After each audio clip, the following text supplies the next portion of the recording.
today not a victory of party, but a celebration of freedom, symbolizing an end as well as a beginning, signifying renewal as well as change.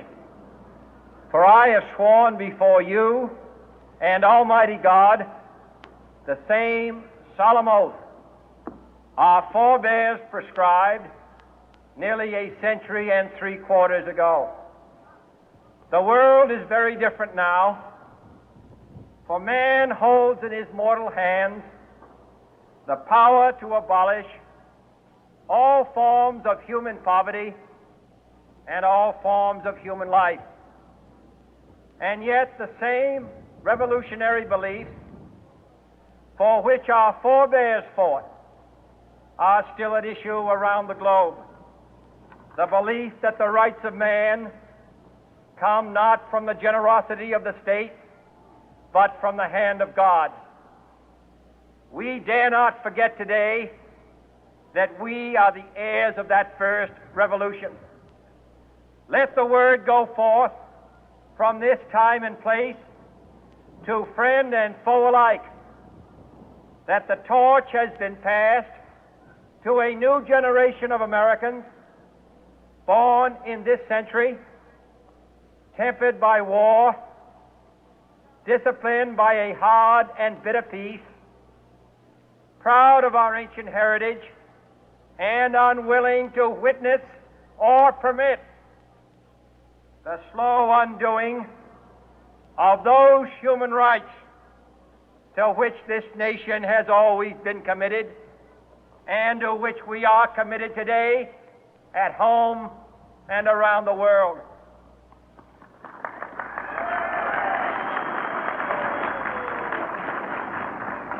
Let every nation know, whether it wishes us well or ill, that we shall pay any price, bear any burden, meet any hardship, support any friend, oppose any foe to assure the survival and the success of liberty.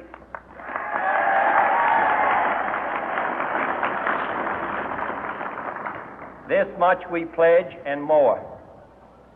To those old allies whose cultural and spiritual origins we share, we pledge the loyalty of faithful friends. United, there is little we cannot do in a host of cooperative ventures. Divided, there is little we can do, for we dare not meet a powerful challenge at odds and split asunder. To those new states whom we welcome to the ranks of the free, we pledge our word that one form of colonial control shall not have passed away merely to be replaced by a far more iron tyranny.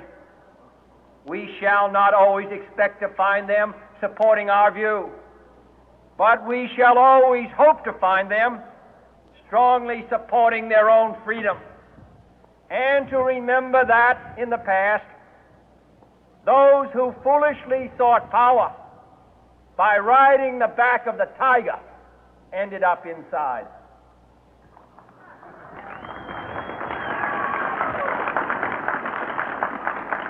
To those people in the huts and villages of half the globe struggling to break the bonds of mass misery, we pledge our best efforts to help them help themselves for whatever period is required, not because the communists may be doing it, not because we seek their votes, but because it is right. If a free society cannot help the many who are poor, it cannot save the few who are rich.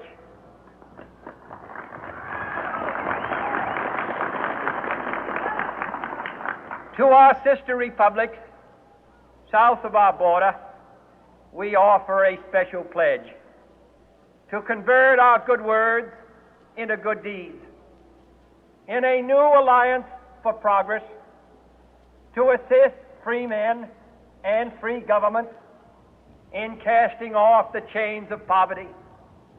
But this peaceful revolution of hope cannot become the prey of hostile powers. Let all our neighbors know that we shall join with them to oppose aggression or subversion anywhere in the Americas. And let every other power know that this hemisphere intends to remain the master of its own house.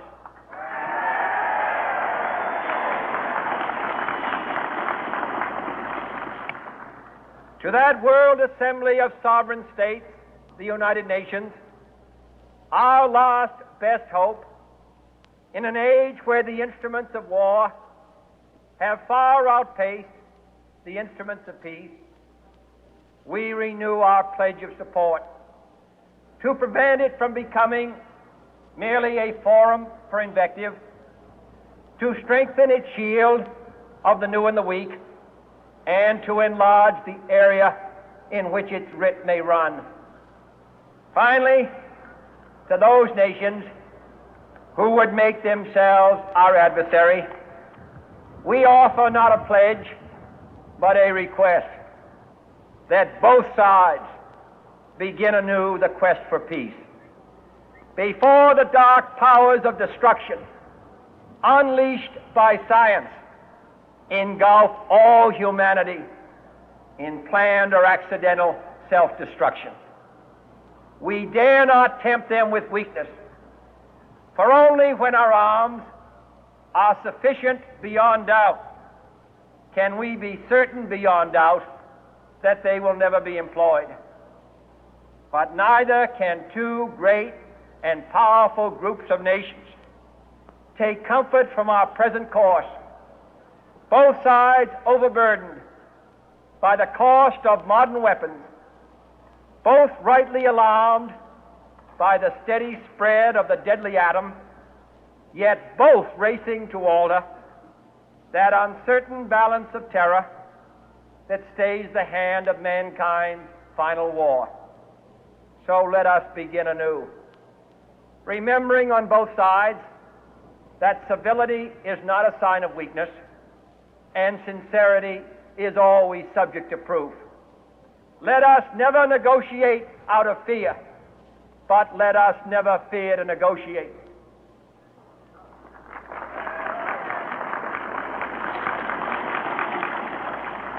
Let both sides explore what problems unite us, instead of belaboring those problems which divide us. Let both sides, for the first time, formulate serious and precise proposals for the inspection and control of arms, and bring the absolute power to destroy other nations under the absolute control of all nations.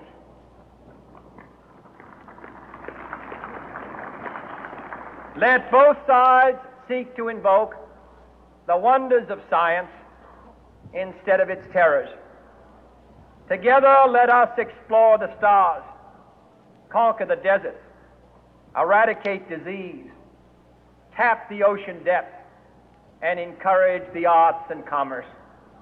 Let both sides unite to heed in all corners of the earth the command of Isaiah to undo the heavy burden and let the oppressed go free.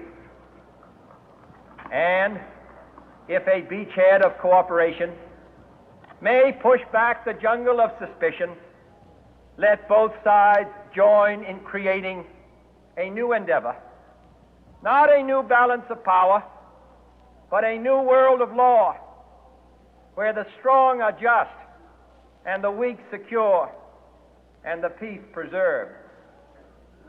All this will not be finished in the first 100 days, nor will it be finished in the first 1,000 days, nor in the life of this administration, nor even perhaps in our lifetime on this planet.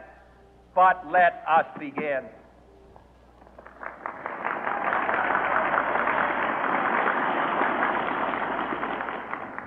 In your hands, my fellow citizens, more than mine, will rest the final success or failure of our course. Since this country was founded, each generation